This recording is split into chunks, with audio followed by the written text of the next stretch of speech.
ED కార్యాలయం దగ్గరికి మాజీ మంత్రులు గంగుల కమలాకర్ గారు వచ్చారు. మాట్లాడించే ప్రయత్నం చేద్దాం.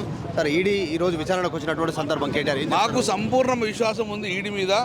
ఎక్కడా మనీ లాండరింగ్ జరగలేదు, ఎక్కడా కేటీఆర్ గారు తప్పు చేయలేదు, కాబట్టి భయపడే పరిస్థితే లేదు. మాకు ఈడీ మీద సంపూర్ణ నాయకం ఉంది. కూలసంగా చర్చిస్తారు. తప్పు చేయకపోతే ఈడీ కూడా కేసులు పెట్టదు. కాబట్టి ఇందులో ఎలాంటి మనీ లాండరింగ్ జరగదు. కాబట్టి డెఫినెట్గా కఠిన ముత్యంగా కేటీఆర్ గారు బయటకు వస్తారు.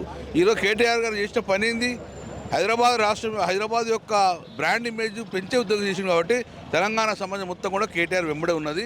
కాబట్టి ఏ కోర్టు కానీ ఎవరైనా ఉండగా అనవసరంగా కేసులు పెట్టారు, అనవసరం శిక్ష అయ్యారు. కాబట్టి ఒక సంపూర్ణమైన నమ్మకం ఉంది కోర్టుల మీద, ఈడీ మీద.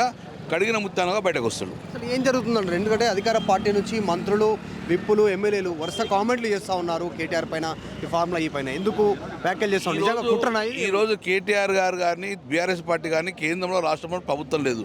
మరి ఎందుకు కేటీఆర్ మీద ఇంతగానో కేసులు పెడుతుందంటే, ఎప్పటికైనా లైఫ్లో ఉండగా ఈ తెలంగాణ రాష్ట్రం తీసుకొచ్చిన ఘనత కేసీఆర్ గారిది, బీఆర్ఎస్ పార్టీది. ఈ బ్రాండ్ ఇమేజ్ దెబ్బతీయాలనే ప్రయత్నం చేస్తారు.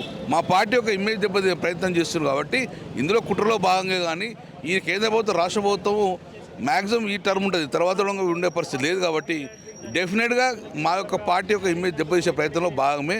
కానీ తెలంగాణ సమాజం మొత్తం గుణంగా మా పార్టీ వెంబడి, మా కేటీఆర్ వెంబడి మేము భావిస్తున్నాం. రైట్.